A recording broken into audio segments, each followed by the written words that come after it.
女士们、先生们，欢迎来到上海纽约大学2026届毕业典礼。让我们热烈欢迎来自诺达双语学校的风笛鼓乐队，奏乐开启毕业典礼。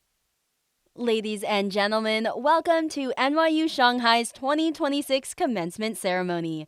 Please join us in welcoming the NACIS Pipe Band to lead our procession.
女士们、先生们，让我们热烈欢迎上海纽约大学2026届毕业生入场。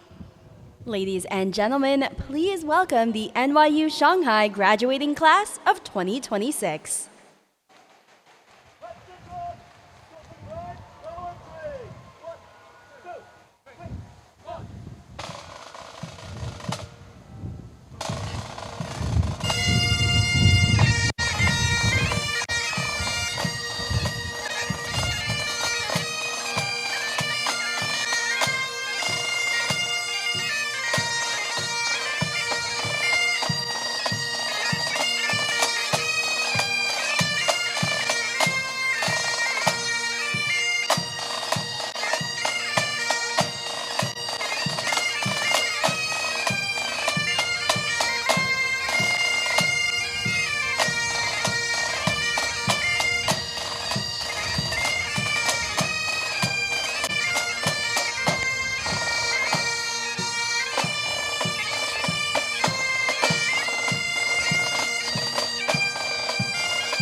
ABA 结尾哈，吹一遍，然后 A 段再吹一下，然后结尾。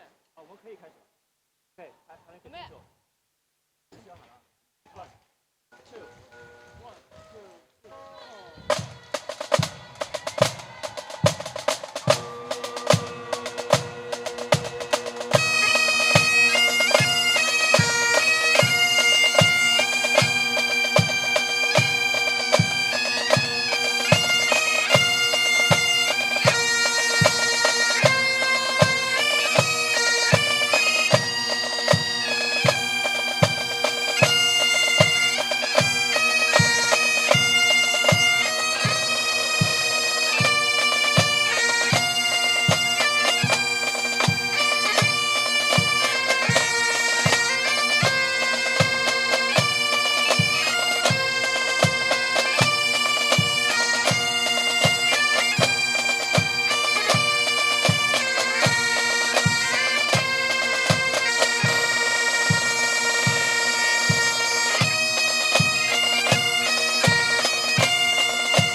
花2遍。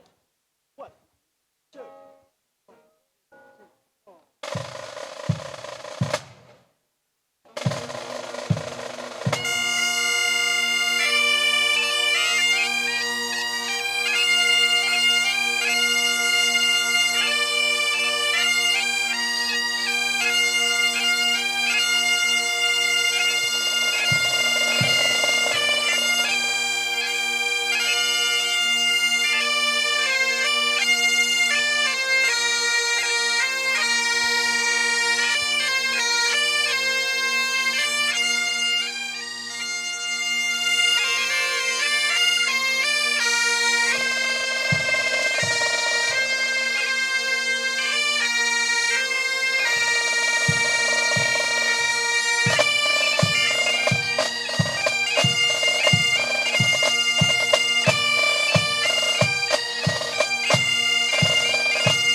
女士们、先生们，接下来入场的是上海纽约大学教授代表，让我们热烈欢迎。Ladies and gentlemen, please welcome the faculty representatives of NYU Shanghai.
女士们、先生们，接下来入场的是主席台成员，包括上海纽约大学领导、纽约大学领导、华东师范大学领导、学生代表以及典礼嘉宾，让我们热烈欢迎。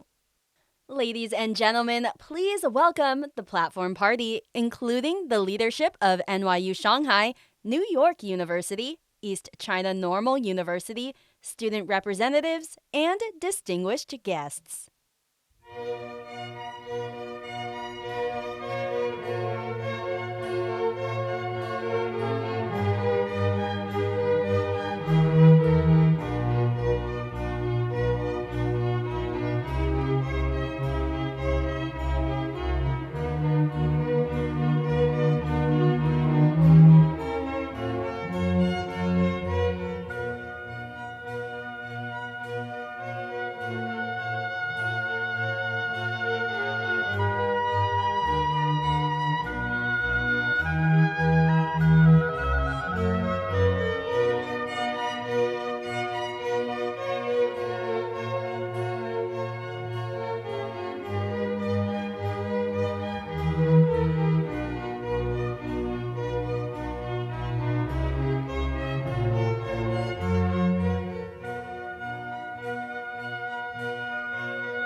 女士们、先生们，让我们欢迎上海纽约大学校长童世俊先生、常务副校长雷蒙先生，共同开启上海纽约大学2026届毕业典礼。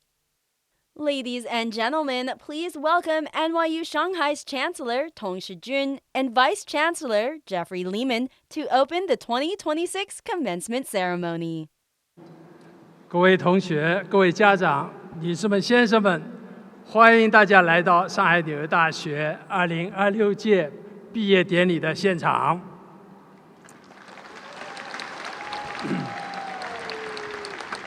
We welcome you all to these commencement ceremonies at which we recognize the class of 2026 graduates of NYU Shanghai. 全体起立，奏中华人民共和国国歌。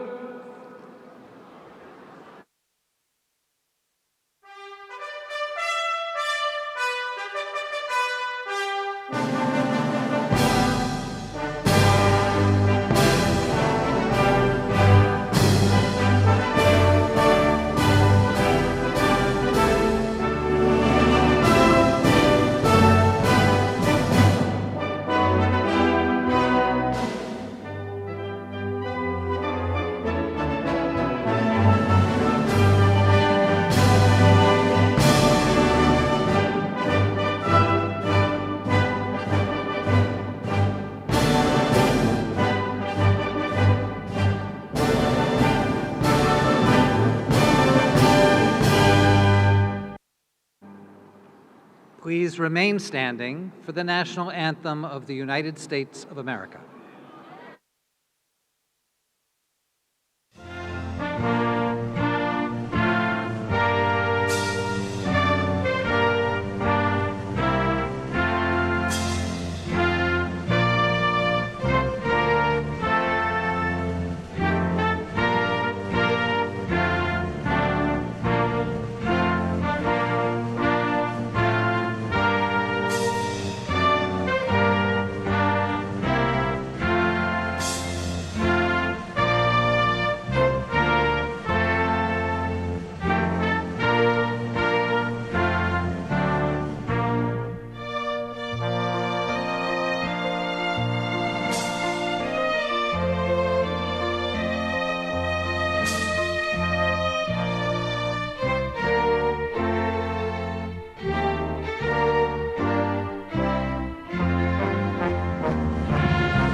Please be seated. Now, please welcome the Provost of NYU Shanghai, Bei Wu.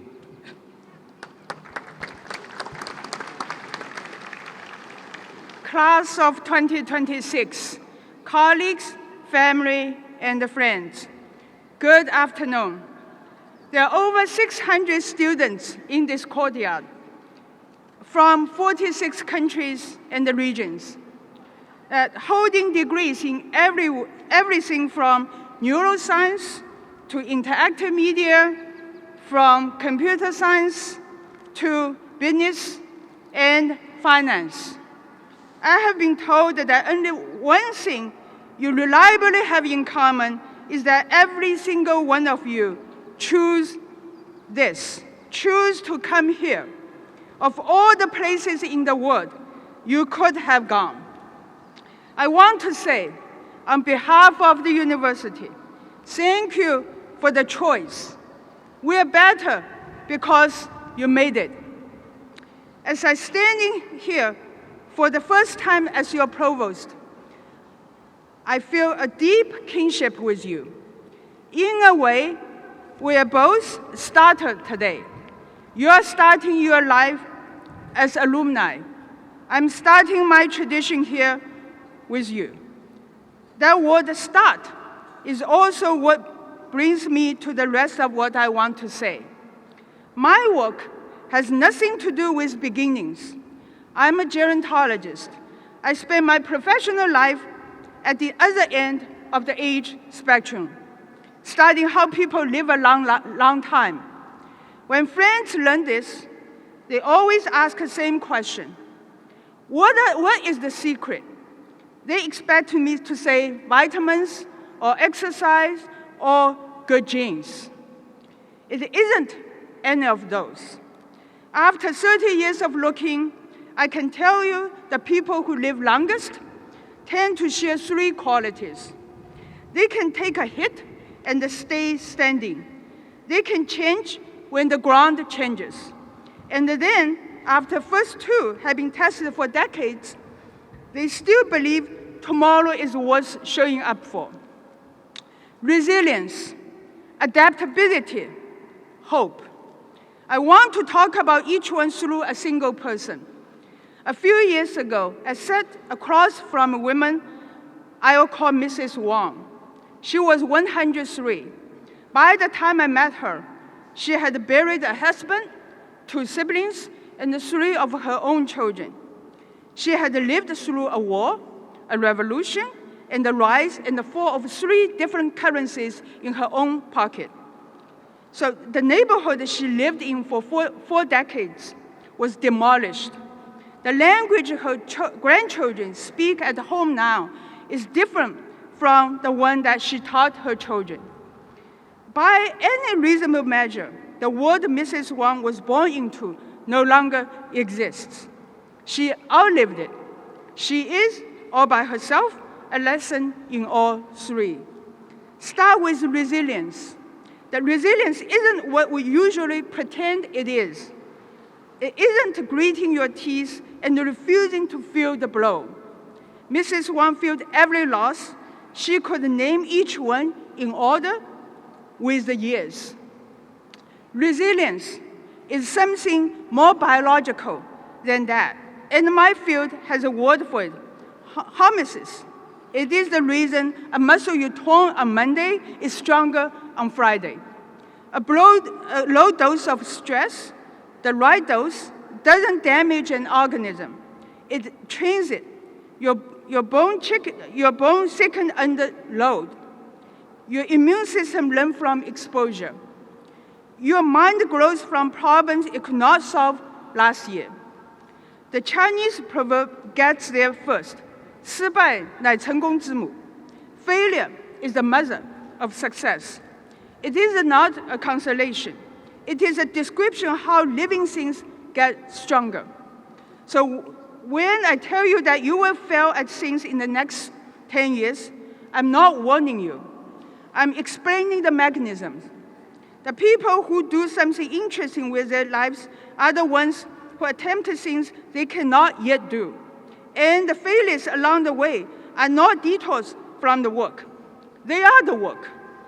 If your next decade is perfectly smooth, something has gone wrong. You will have stopped lifting the weight. But surviving hits is only half of it, and the longevity data is stubborn on this point. So the people who endure but refuse to change, who keep insisting on the world as it was, do not live especially long, and they do not live especially well. So the ones who last are the ones who can let an older version of themselves go. Mrs. Wang ran a shop, then worked in a state factory, then raised grandchildren, then in her 90s taught herself to use a smartphone so she can see her grandchildren's face when they actually moved abroad. She did not love every one of those transitions. She did not have to. She simply refused to be the person who couldn't. This is where your education has given you an unusual head start. You choose a degree at the seam between 2 worlds. You have moved between languages, between time zones, between ways of seeing. You have learned that the version of yourself who works in one room is not always the right version for the next room, and you have learned to translate.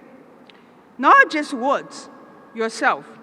The decades ahead will not standing still long enough for anyone to master them. The people who do well will be the one who can keep updating without losing themselves in the update. You already know how. Which brings me to the third quality, hope, and the one I find the most moving in my work. I asked Mrs. Wang near the end of our conversation, what had actually kept her going? Not the biology of it, the daily reason. She thought for a long moment and said, I got curious about what would happen next. I want you to hear that carefully, because it is not what we usually mean by optimism. Optimism, the way we use the word, sounds like a personality trait. Some people have it, some people don't, and the ones who have it had an earlier life. That's not what I see in our oldest populations. The people I study are not optimistic because life was kind to them. Many of them have grieved more than you and I will ever have to. They are optimistic because after everything, they decided to remain interested in the next chapter. So hope, in this sense, is not a feeling you want to arrive. It is a discipline. It is what you do on the days when nothing in your circumstances has earned it yet. Find what makes you lean forward, protect it. The data is unsentimental on this. The people who live longest are the people who have a reason to wake up. A craft, a question, a person, or a cause. It doesn't have to be grand. Mrs. Wang's reason at 103 was a great-granddaughter learning piano. That was enough. Resilience lets you take the hit. Adaptability lets you become the next version of yourself. But it is hope, the stubborn, unfashionable, almost biological insistence that tomorrow is worth seeing, that decides whether you actually use the other two. You can be tough and flexible and still go home. Hope is what keeps you in the game. So 3 things, then I will sit down. Take the hit. Harmless is real. The thing that knocks you down this year is, if you let it, the thing that makes you stronger by next. Let the old version go. The you who graduates today is not the you who will be useful in 20 years. Be willing to become the next one. Stay curious about what happens next. That is what hope actually looks like. And remember, your failure are not your identity. They are your tuition. Class of 2026, congratulations. I'm proud of you. Go find out what happens next. So it is now my distinct honor to introduce you New York University President Linda G. Mills.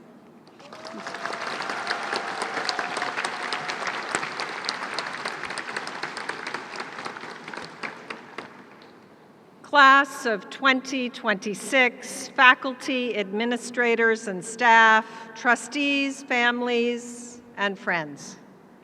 It is my deep honor to be with you today as we celebrate this significant milestone. When we come together with a common purpose, something extraordinary happens. Energy and emotion multiply. Our individual feelings expand when we experience them together. Sociologists call this collective effervescence.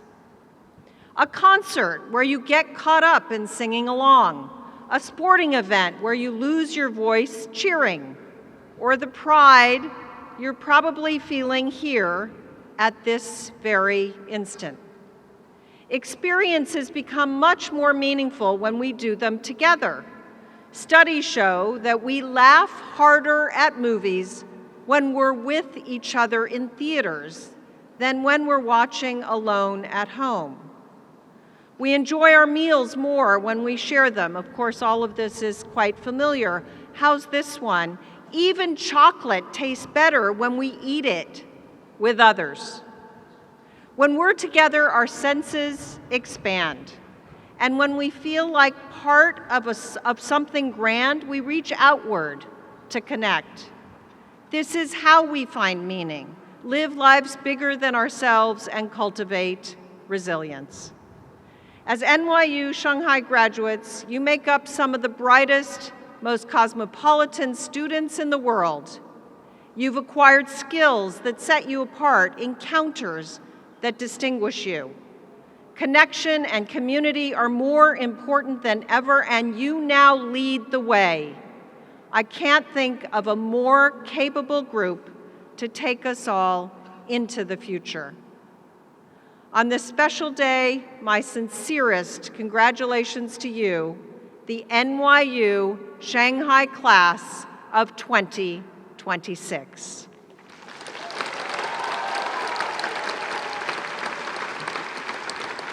And now it is my distinct honor to introduce Evan R. Chesler, Chair of the NYU Board of Trustees.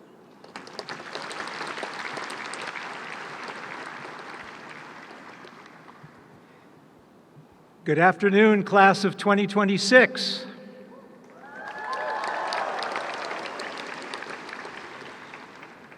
As the chair of NYU's Board of Trustees, and as a proud two-time alumnus of our university, it is my privilege to welcome you to today's celebration. I'd like to extend a special welcome to the friends and family who have supported our students and cheered them on through their journey at NYU.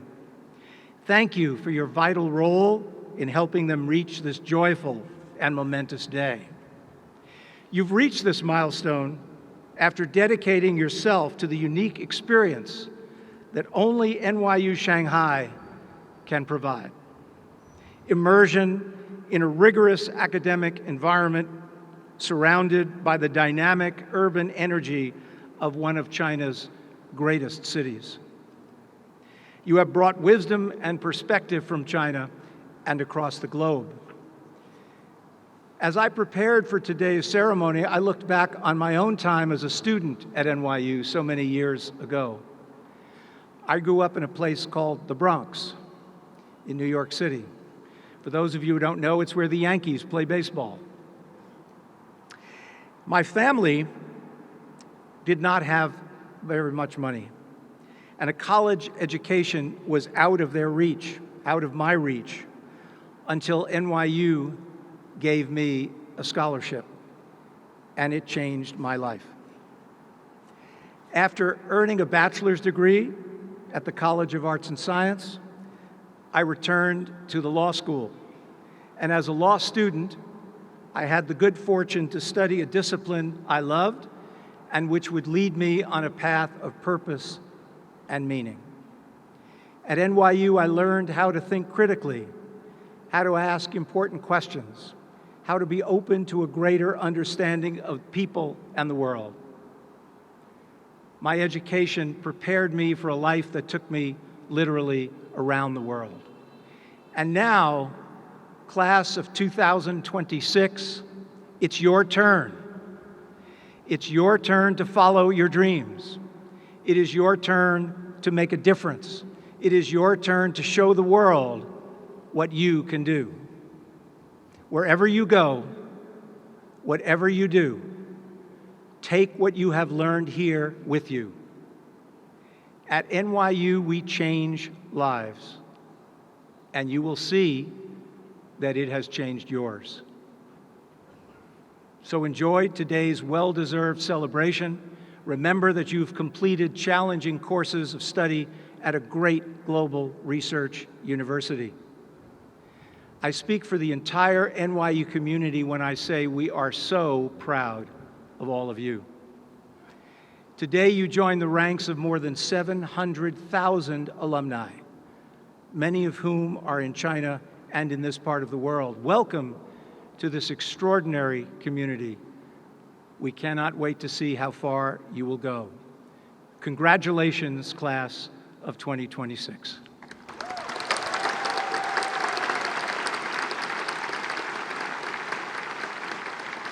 Please welcome David Pei, Assistant Vice Chancellor of Student Affairs, to present today's student speakers.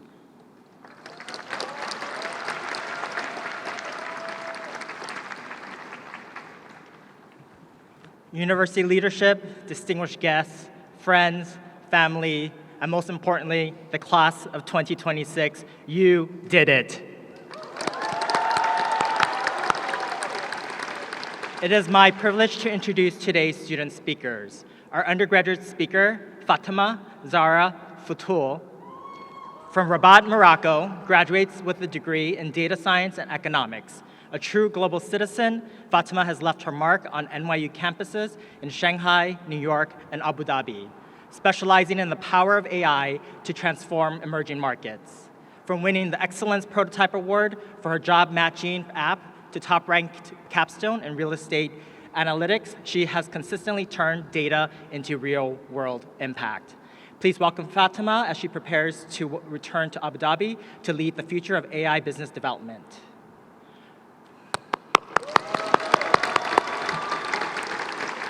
Our graduate speaker, hailing from Suzhou and Philadelphia, Maoto Zhou, graduates with a Master's of Science in Organizational Management and Strategy. As a cohort leader and a graduate student leadership board member, Maoto has been a cornerstone of our campus community, whether he was coaching the Qiling Boxing Club or researching AI-driven fraud detection in collaboration with Red Note. With a background spanning sports, law, and tech, he is a multidisciplinary thinker ready to launch new AI ventures. Fatima will begin, followed by Maoto.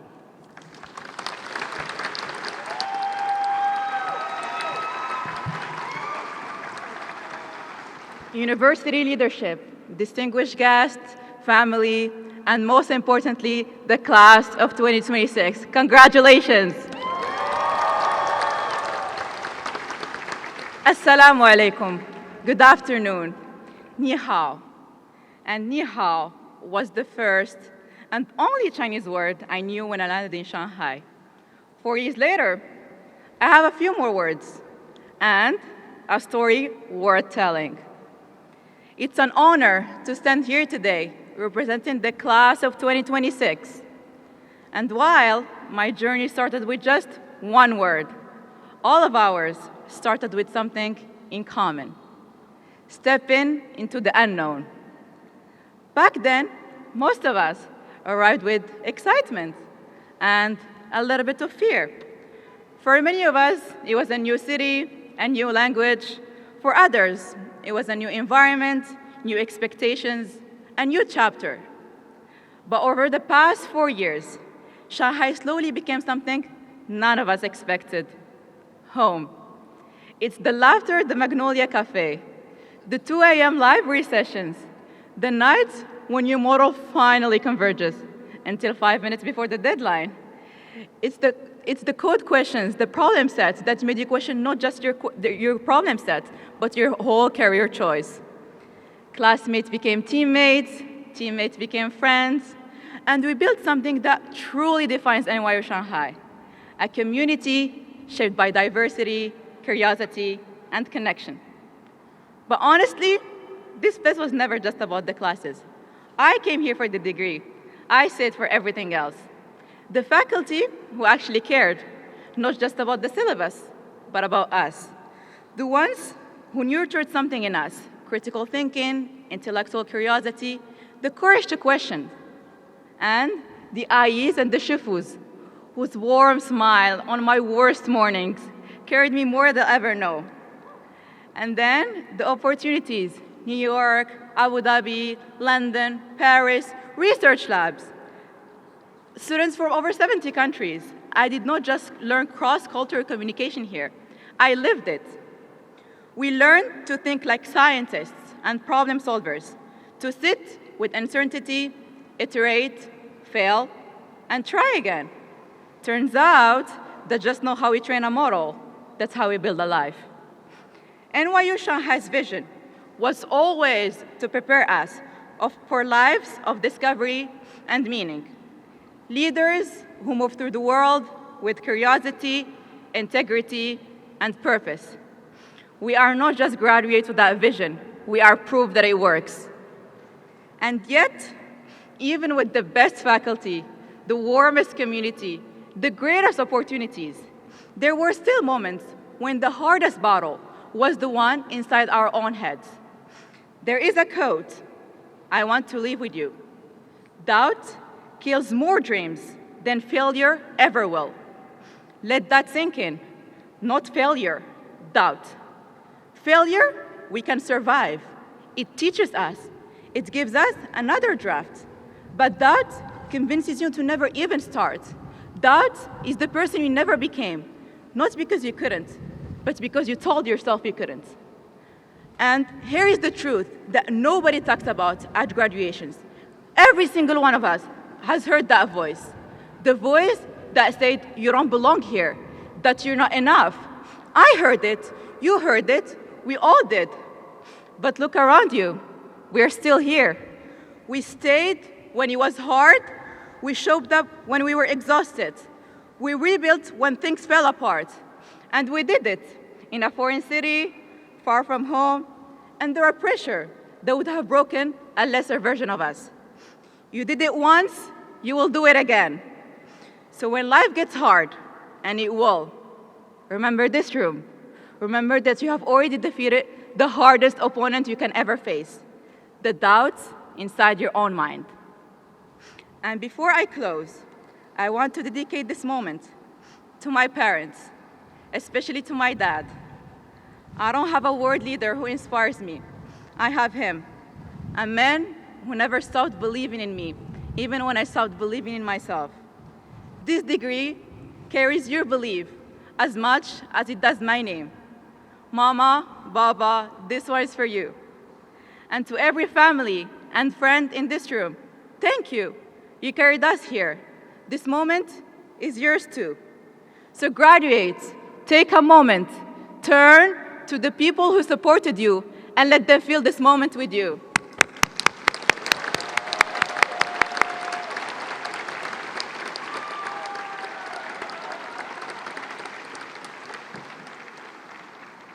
We did not come this far to only come this far. This is not our finish line. This is our starting point. Class of 2026, let's go.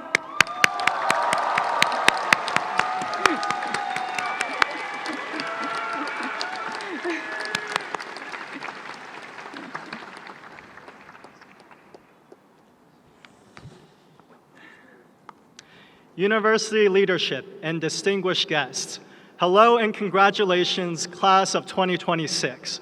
I feel tremendously honored to be here today representing the master's and PhD candidates. I want to take a moment to recognize the people who made this day possible. To our administrators and staff, thank you for the countless unseen efforts that kept this community running. To our professors and teachers, thank you for the patience in challenging us to grow. To our friends, thank you for the joy in silly times and also being there for the lows and highs. To our families and loved ones, thank you for your countless sacrifices and your constant support that has carried us to this moment. And to everyone that has shaped this community in ways both big and small, thank you for helping build a place that welcomed who we are. So I begin by saying, oh wow, oh wow, oh wow. What a year it has been. A year that has tested us, surprised us, and reminded us just how much we rely on one another. And despite everything else, we made it here today together. Because this campus has been more than just a place to study. It has been a second home where stories were shared, ideas were made, and dreams began to take shape. Some of us began here at the start of our academic journeys, and others joined later on. But what matters is whether if we're stepping out for the first time or once again, we are all part of the same story. But today, I also want to talk about stars. There's a star right above us called Altair, one of the brightest stars in the night sky. For centuries, people have looked to the star for guidance. Sailors used it to navigate oceans. Travelers used it to travel distant lands. Stars don't move the ship or your feet for you, but they can give you direction. In many ways, the people around us have been our guiding stars. They didn't walk the path for us, but they helped us see where we could go. Because after today, it feels like entering an unknown sky. The world suddenly becomes larger and splits us like the Milky Way. Some of us will move to new cities. Some will start new careers. Others will start families, and others may still be figuring it out. And that's okay. Because what matters is we keep moving, keep learning, and keep looking up, especially when things feel uncertain. There will be times when plans change and things don't work out. But those moments are not failures. They are part of the journey that shapes us. Sometimes the most meaningful paths are the ones we never planned. As we set foot into what's ahead, there's a few things I hope we all remember. First, stay connected. Years from now, the people sitting around you today may still be the ones who understand you best. Call them, message them, visit them, stay in touch. Second, do work that means something to you and ask yourself why you do it. Find something that challenges you, something that helps you grow, something that helps others, even if it's a small, kind gesture. And finally, remember this: you do not walk this journey alone. We may not remember every class we took or every assignment we completed, but we will remember the conversations, the feelings, the joy and laughter, the sense that for a brief moment, we were all here together. So as we begin the next journey, I hope you remember these lessons. And when times feel uncertain, look up to the light that guides you. When someone else feels lost, be the light that guides them. Thank you all for the memories, the connection, the story we shared. The sky ahead of us is vast, but let us all become stars. Thank you all very much, and congratulations, class of 2026.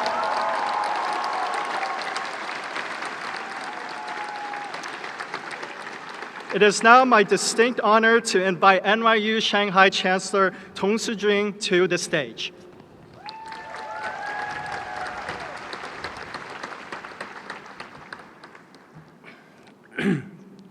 Dear graduates, parents, colleagues, friends, and distinguished guests.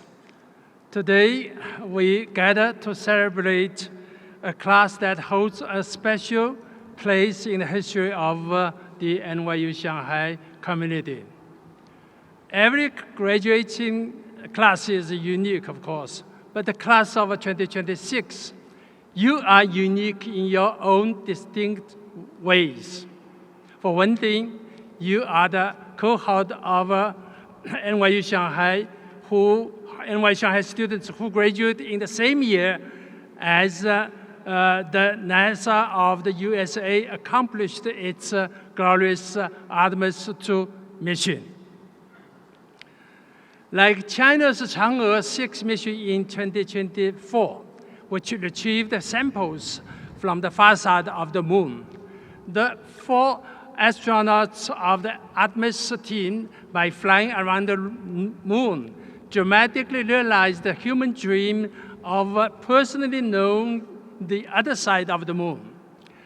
As you likely know, as a result of the phenomenon called tidal locking, from the moment our ancestors first turned their eyes to the sky, we people on the earth could only see this side of our closest celestial neighbor, or this other side of the moon that is always facing us.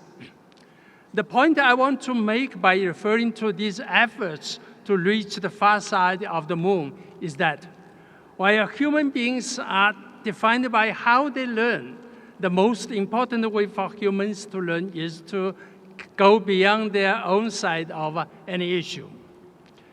The 19th century British thinker John Stuart Mill once said that whoever knows only their own side of the case knows little of that. As the 2026 cohort of NYU Shanghai graduates, my dear students, you have learned Mill's lesson not only from books, but from life itself. You have experienced NYU Shanghai both before and after It's a move from the Central Avenue to the newbound campus here in Qiantan. You have come of age from before to after the global pandemic, and you have studied both before and after the sudden emergence of the large language models in our everyday life. Personal experience, when reflected upon seriously, is surely one of the deepest ways of learning.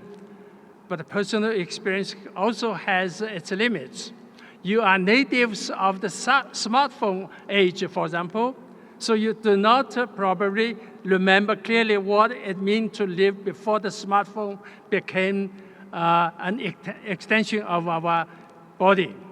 You are also natives of an age of geopolitical tension, so you did not fully experience the time when the world was felt to be flat without being deep at the same time. This is not your fault. Every generation is born into a world already underway, and our personal experience is always limited. That's why we need what we call education, which does not only mean learning, but also mean organized learning. In my view, the university will always be an essential human institution, even when AI gives us ever more access to more sides of the universe. It is only in universities that one can experience the highest level of organized learning processes that are guided, disciplined, inspired, and shared. With learning both sides as the aim of education, I hope you have personally experienced the unique advantages of NYU Shanghai. As a school jointly sponsored by two great nations and located in the great metropolitan city, NYU Shanghai is designed to offer you special help in seeing both sides of those essential aspects that define our personal, national, and cultural identities. Yet, from today on, this structured help will end, or at most be available in different ways. As you graduate, the responsibility for seeing both sides of any issue becomes increasingly your own. From this day forward, nobody but yourself would remind frequently you never to be satisfied with just the here and now. Now let me end with a small story. Early this month, while I was watching a TV program in a hotel in Oslo, I learned that in Nigeria, a woman's bride price must include a bicycle. No bike, no marriage. 2 days later, at a dinner organized by the Norwegian Academy, I happened to sit next to a scientist originally from Nigeria. I asked him about the connection between bicycles and marriage in his country. He smiled and said he never heard of such a kind of thing. Perhaps, he suggests, it might be true in one small local community, but certainly not in Nigeria as a whole. I learned a lesson at that moment. After completing your studies at NYU Shanghai, you have learned a great deal about the Shanghai, about China, about the world. But some of what you have learned, you think you have learned, may still be like that piece of news. Interesting, memorable, perhaps not entirely false, but incomplete and in need of further testing. So dear graduates, leave this campus with confidence, but also with humility. Carry with you what you have learned here, but keep it open to correction, expansion, and transformation elsewhere. Let your future experiences, what you will learn from the other side of an issue, verify, supplement, and elevate your knowledge acquired at any particular moment. Once again, congratulations, class of 2026.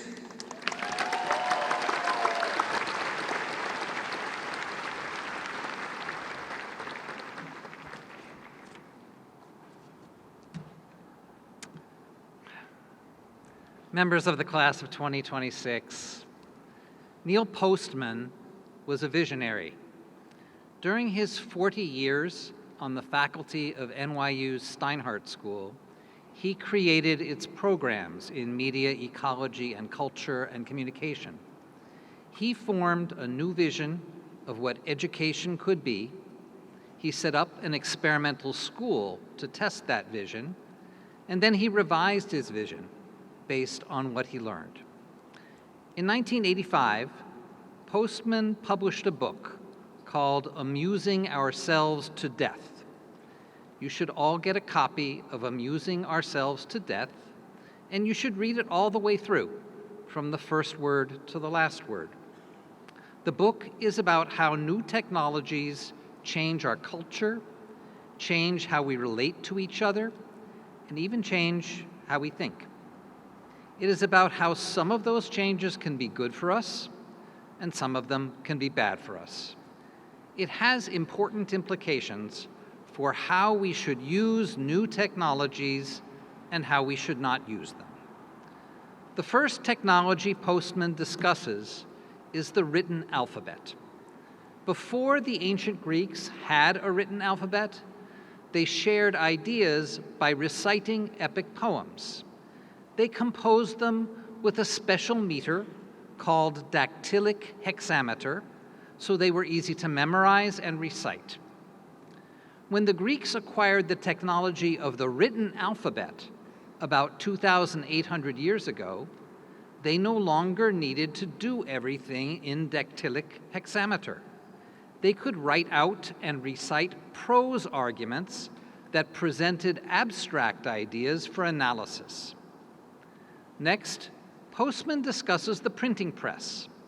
It enabled people to push their ideas out to very large audiences without giving speeches. The audience used their eyes instead of their ears. And because your eye can read and reread a series of paragraphs, printing enabled writers to deliver long, structured arguments grounded in reason rather than emotion. The printing press launched the Age of Enlightenment, when religion and science, politics and law were transformed by books and pamphlets and newspapers.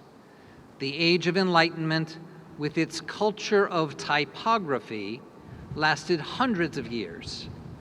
But then, in the late 19th and 20th centuries, a series of new technologies arrived and began to degrade that culture. Postman describes how the telegraph allowed ideas to move across huge distances, separated from the context in which they were arisen, and how photography led people to think they were encountering reality through visual images without having to embed that feeling in the logical structure of language. But for Postman, the most important technological change was television. It combined the speed of the telegraph with the visual emphasis of photography. It created a powerful way to reach another person emotionally rather than rationally. It turned public discussion, even of serious topics, into entertainment. Things like beauty and charisma mattered more than thoughtfulness. As a result, Postman argued, we are amusing ourselves to death. Since Postman wrote his book, transformative technologies have kept arising at an accelerating pace. The merger of social media with smartphones weakened our attention spans and our social skills. Now, AI has weakened our confidence in what is real. Members of the class of 2026, by spending the past 4 years here at NYU Shanghai, you have equipped yourselves with the skills you need to surf the waves of Postman's technological change. Ever since GPS, you have been locked into a culture of rational discussion, a culture of respectful disagreement, a culture of logical exploration of the world around us. Because you studied here, you are well prepared for the world of 15-second streaming videos, clicks, and likes. In order to flourish there, however, I ask you to keep 3 messages in mind. First, do not refrain from participating in the culture of amusement. It is good for you to have fun. It is good for you to take advantage of the modern technologies of entertainment. By all means, watch silly videos, absorbing TV series, and exciting movies. Second, at the same time, do not confuse amusement and emotion for logic and reason. The fact that someone looks and sounds serious on YouTube does not turn what they say into rigorous argument. If they say something that sounds persuasive, don't assume it's right. Go find the same argument in written form somewhere else so that you can subject it to critical analysis. And third, make sure you protect space in your life to keep using the technology of typography. Read books. Read things that you cannot finish in one sitting. Read things that will take you a week or more. That is the way to preserve and protect your intellects, your ability to think carefully and rationally. That is the way to maintain your superpowers, the powers that will enable you to have an impact on the world around you.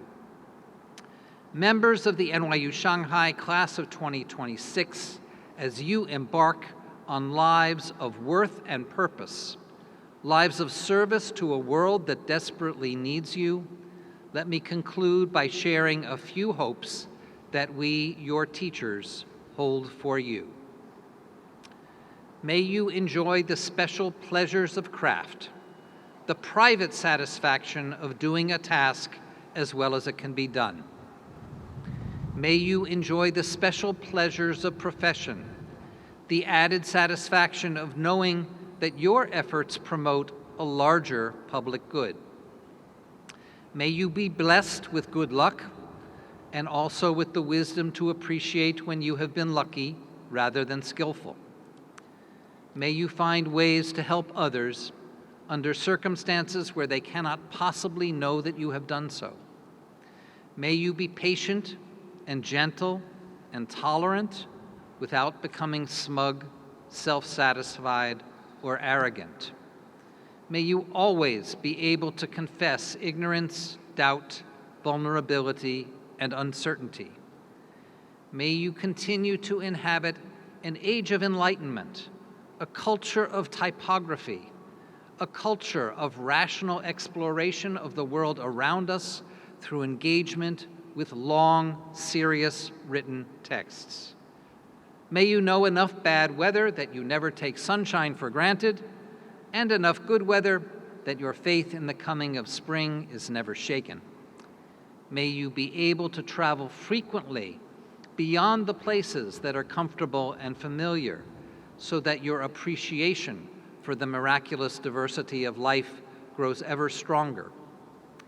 And may your steps lead you often back to Shanghai, back to Pudong, back to the New Bund, for you will always be members of the NYU Shanghai family, and we will always be happy to welcome you home.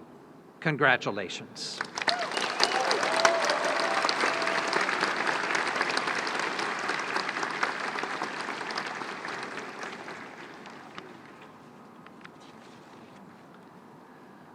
The Chancellor's Medal of Honor recognizes the achievements of people who have worked to promote the values that our university cherishes.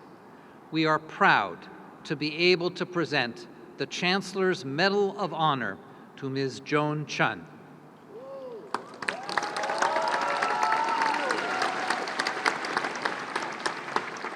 Born in 1961 in Shanghai, Joan Chun began her acting career at the age of 14 when she was discovered by the Shanghai Film Studio. She rose to national fame with her breakthrough performance in the 1979 film Little Flower, earning her a 100 Flowers Award for Best Actress. After moving to the United States in 1981, she achieved international recognition for her role as the Empress Consort Wanrong in Bernardo Bertolucci's The Last Emperor, which won 9 Academy Awards. Over a career spanning decades, Ms. Chun has appeared in more than 90 film and television projects, with notable credits including Twin Peaks, Heaven and Earth, Lust, Caution, and The Sun Also Rises. She has won Best Actress at the Golden Horse Awards 2 times. Ms. Chun transitioned into directing in 1998 with an acclaimed debut that earned 5 Golden Horse Awards, including Best Feature Film and Best Director. She went on to direct films such as Autumn in New York, while continuing to act in projects including, most recently, the critically acclaimed films Didi and Montreal, My Beautiful. In 2024, she published her memoir, Mao Yu. Beyond her creative work, Joan has served as a juror at major international film festivals, including the Berlin International Film Festival and the Venice Film Festival, and she has held prominent roles, including jury president of the Golden Horse Awards and the First International Film Festival. She is also among the earliest Chinese members of the Academy of Motion Picture Arts and Sciences. I now invite Chancellor Tong to present this year's Chancellor's Medal of Honor to Ms. Joan Chun.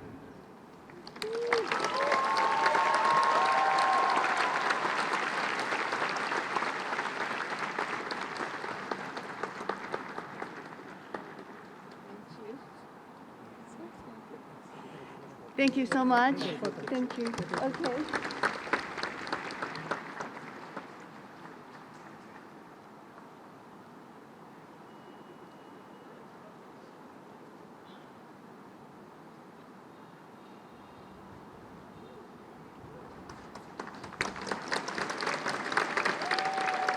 Thank you, Chancellors.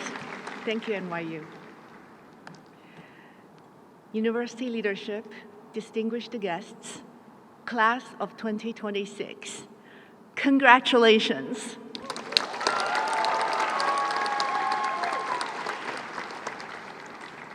It is such a great honor and pleasure for me to be here to celebrate this milestone with you.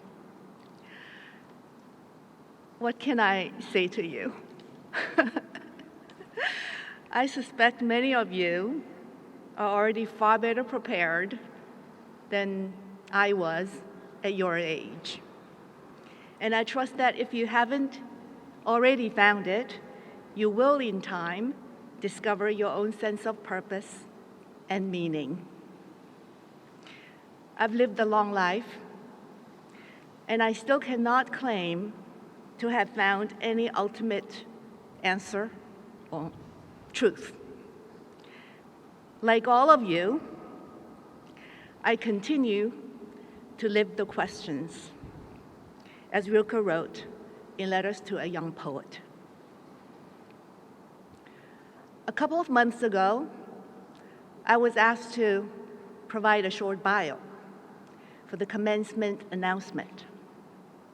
I've done this many times before for different organizations, and each time as I arrange the words, I feel as though they're describing someone else. Everything it says is true, and yet what genuinely matters always seems to be missing. So today, I would like to share with you something of that invisible, warm interior that forms my core.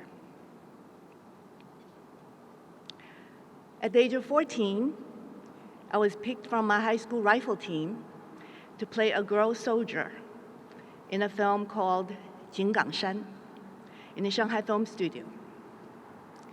Though I had little formal education, I had a deep thirst for reading. Back then, most literary works were banned and books were scarce. But my maternal grandmother had kept a secret stash of books in the attic, and she would let me borrow one on my sick days. Nose stuffed, chest congested, throat burning, I lived more fully in those moments than at any other time in my childhood. And in those years, people couldn't travel freely. Yet I was lucky enough at 15 to be sent on location to Huangshan. It was for a film called Qingchun Youth. That was the first time I truly experienced nature. The granite spires rising out of a sea of clouds, the pines sculpted by centuries of wind, the steep stone steps along which our daily provisions were carried up the mountain. Around that age, the word God entered my vocabulary, and its meaning revealed itself to me not through religion, but through the ever-changing light, shadow, color of the yellow mountain. Now looking back, the hunger for books and the encounter with nature in my formative years had sustained me throughout my life, throughout the good times and the desperate ones, especially the desperate ones. In those depths, it was reading. Reading always brought a sliver of light that restored my faith, and nature, my sense of awe. So from my early 20s, to my mid-30s, I read almost indiscriminately. Whitman, Blake, Hesse, D.H. Lawrence, Virginia Woolf, Marcus, Ilsa, writers that many in the West take for granted, but whom I had never encountered before. There was a period I was completely immersed in Milan Kundera, who gave language to experiences I had felt but could not articulate. Later, I discovered Raymond Chandler and Dashiell Hammett through a film noir class and fell into detective novels with equal passion. I'm by nature a loner, and I found communion with authors, many of whom long gone from this world, deeply rewarding and healing. Numerous times in my life, when failure felt too heavy to carry, I opened Whitman's Leaves of Grass and met a voice that understood defeat without shame. It says, I am an old artillerist. I tell of my fort's bombardment. I am there again. Again, the attacking cannon, the smoke, the volleys. I see the gap cut by enemy's fire, quickly filled, no delay. I breathe the suffocating smoke. And yet, the defeat is honorable. Battles are lost in the same spirit in which they are won. I beat and pound for the dead. I raise my horn and play the loudest and gayest for them. Vivas to those who have failed, and to those whose war vessels sank in the sea, and to those themselves who sank in the sea, and to all generals that lost engagement, and numberless, and all the overcome heroes, and numberless unknown heroes, equal to the greatest heroes known.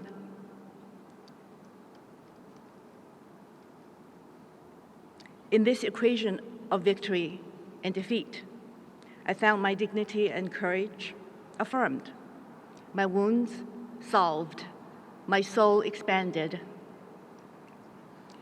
To borrow from Rebecca's sonnet, I disappeared into books like someone running into the woods. And speaking of running into the woods, this phrase is equally true of the real world, where you look at a shimmering sunset filtered through tall trees and feel stilled, at one with the universe. In 1988, I spent a month in the Australian desert filming Blood of Heroes. Much of that distant memory has faded, but I can still see the luminous Milky Way, the faint outline of dunes, the distant rock formations, and the mussel fossils I picked up and then lost. They had lain untouched under the desert shrubs, which had been the bottom of the ocean for hundreds of millions of years before my hand found them.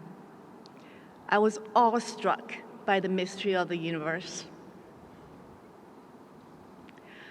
I can't quite define what happiness is, but when I was learning French for my latest film, Montreal, My Beautiful, I came across the French word for happiness, bonheur. Bon means good, heure, hour.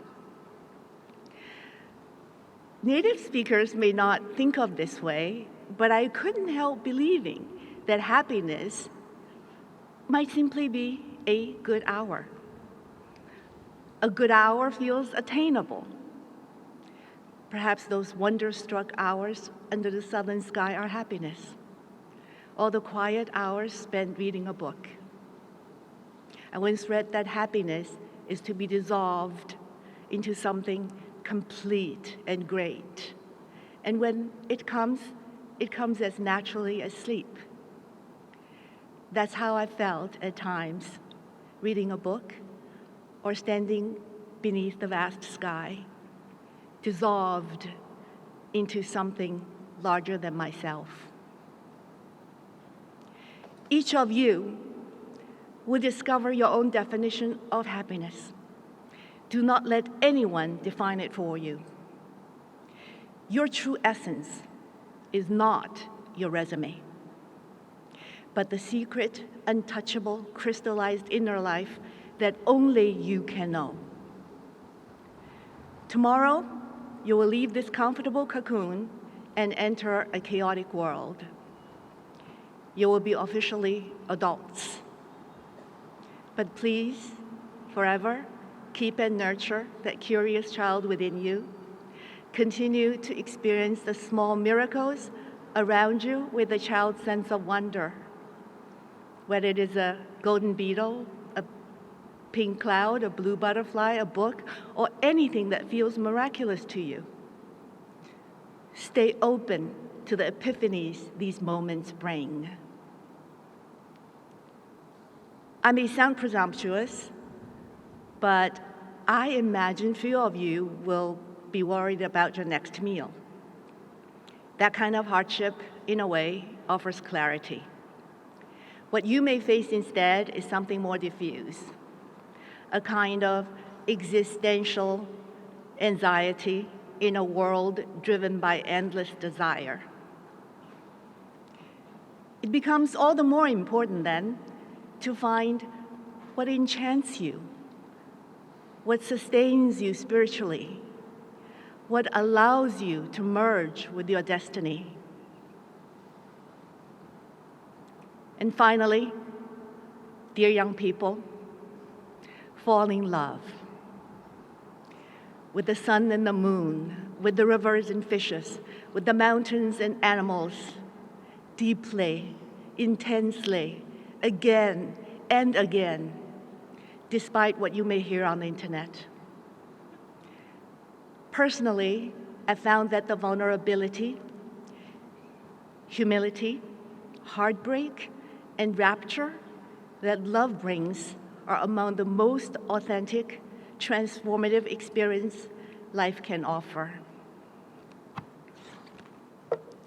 These moments of luminous intensity remain in my memory like stars, vivid and enduring, while the stretches of time between them dissolve into soft and distant haze.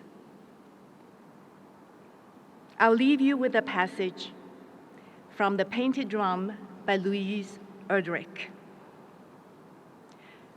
Life will break you. Nobody can protect you from that. And living alone won't either, for solitude will also break you with its yearning. You have to love. You have to feel. You're here to risk your heart. That's why you're on earth. You're here to risk your heart. You're here to be swallowed up. And when it happens that you're broken or betrayed or left or hurt or death brushes near, let yourself sit by an apple tree and listen to the apples falling all around you in heaps, wasting their sweetness. Tell yourself you tasted as many as you could. Congratulations.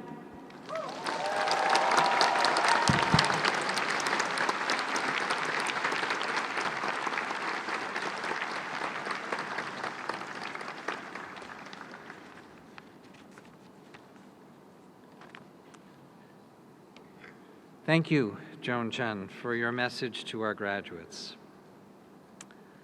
Now, I am pleased to announce the moment we've been waiting for, the presentation of our candidates for degrees. It is my honor to introduce to you Professor David Atwill, Dean of Arts and Sciences, Professor Chun-Yu Shin, Dean of Business, and Professor Nasir Mammon, Dean of Computer Science, Data Science, and Engineering. They will present the candidates for bachelor's degrees, master's degrees, and doctoral degrees.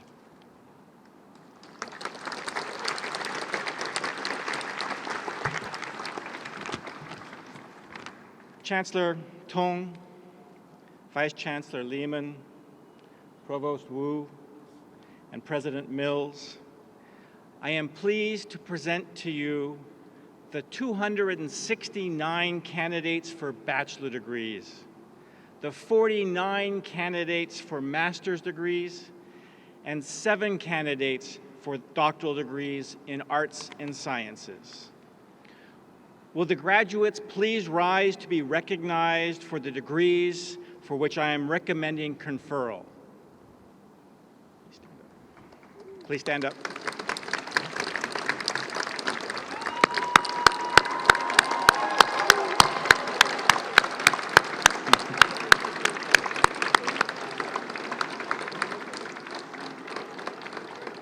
You may now be seated.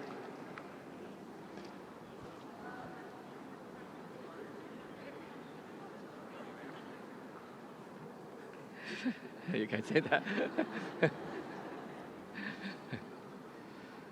Chancellor Tong, Vice Chancellor Lehman, Provost Wu, and President Mills, I'm pleased to present you the 139 candidates for bachelor's degrees and the 101 candidates for master's degrees in business.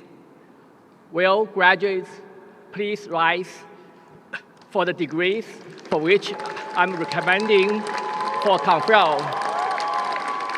Congratulations. You may now be seated.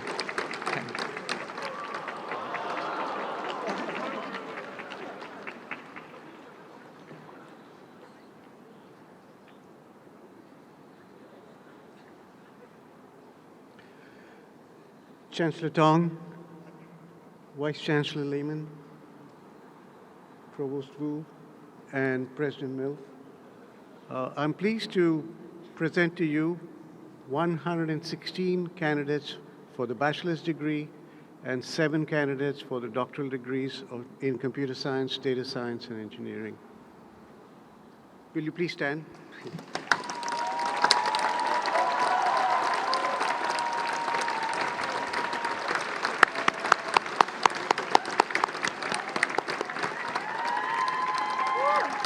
Thank you.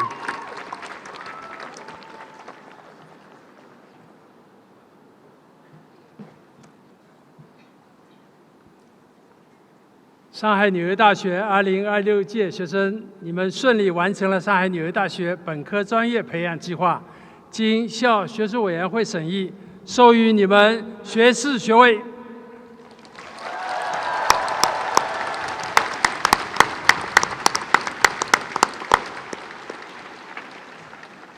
Members of the class of 2026, through your successful efforts, as certified by the recommendations of your Chancellor and Vice Chancellor, you deserve to receive this hallmark of New York University. By virtue of the authority vested in me by the trustees, I admit you to the degrees and certificates for which you have been recommended. It's official! You're NYU Shanghai graduates!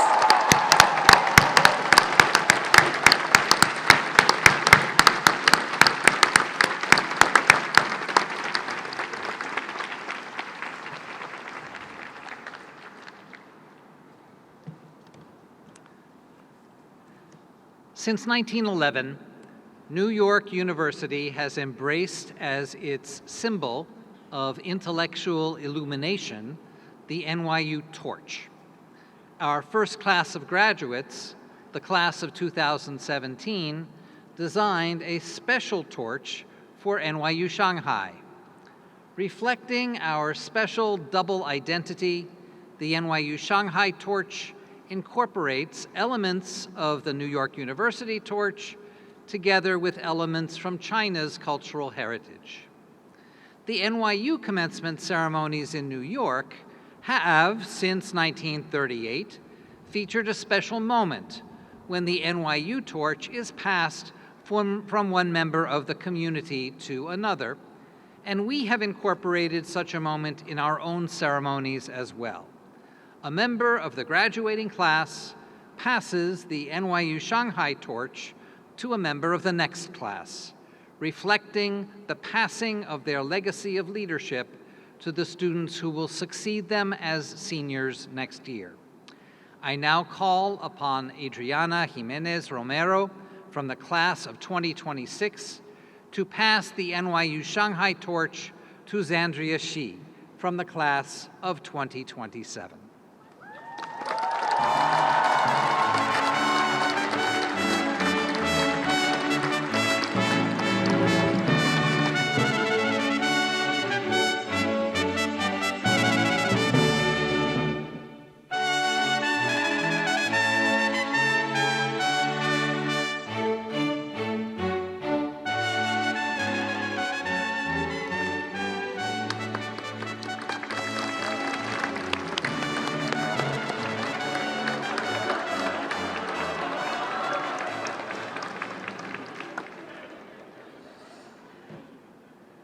And now it is time for the singing of the NYU Shanghai alma mater. This memorable song was composed by Jeremy Hissong, Runjong Joyce Tan, and Professor Diana Heldman to celebrate our special cross-cultural identity. We will be led in the alma mater by the NYU Shanghai Octave Fusion under the direction of Professor Catherine Gervin, with piano accompaniment by Professor Chun Wei, Florence Zhang on violin, and Freddie Young on flute.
rise to strength and unity for all the world to see. Giving rise to strength and unity for all the world to see. We are Shanghai. We're the city of lights. We are Shanghai. And the future is bright. We're chasing horizons, dispel the dark, give rise to brightness and love for all lands. The world is not too big for us to be friends.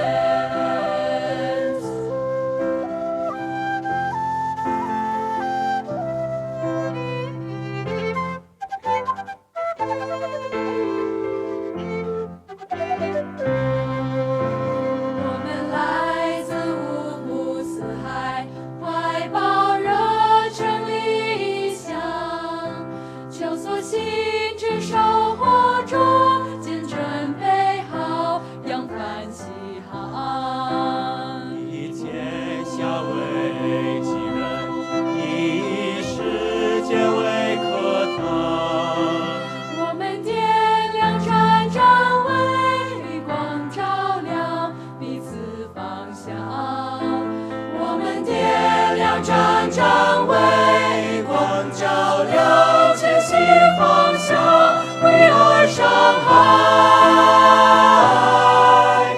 We're the city of lights. We are NYU Shanghai. And the future is bright. We're chasing horizons, dispel the dark, give rise to brightness and love for all lands. The world is not too big.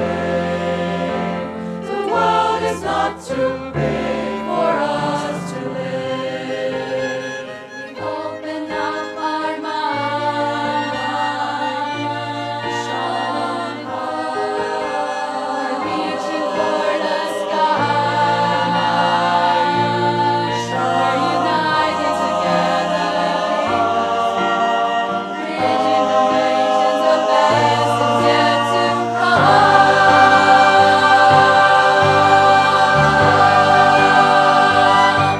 We are Shanghai. We're the city of lights. We are Shanghai. And the future is in Shanghai. 这城市流光溢彩。We are NYU Shanghai. 向你振奋起精彩。We're chasing horizons, dispel the dark, give rise to brightness and love for all lands.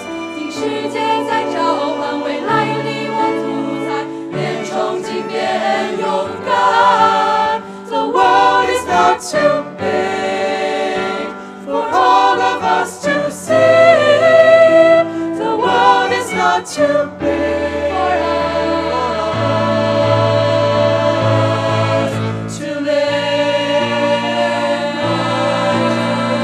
Live with open hearts. Live.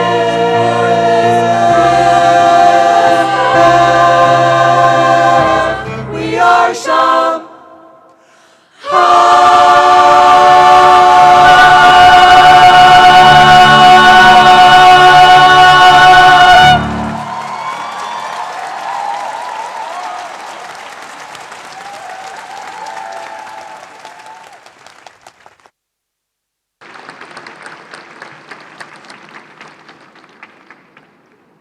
Shanghai 纽约大学 That's your turn, yes.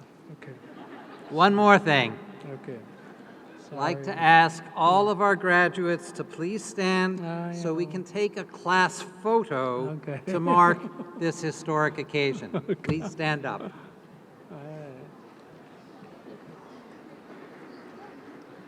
Okay, thank you. Oh, okay.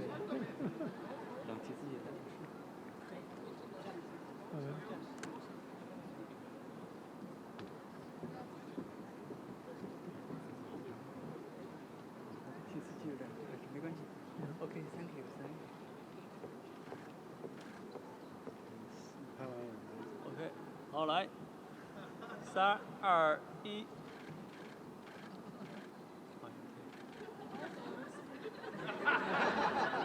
好，3，走，来，看这边，3。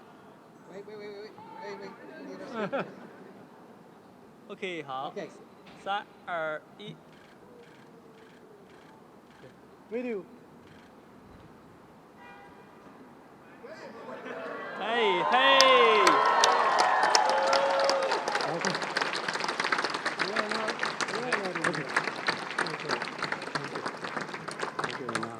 Okay, you can be seated. Thank you. 上海纽约大学2026届毕业生毕业典礼到此结束，谢谢大家。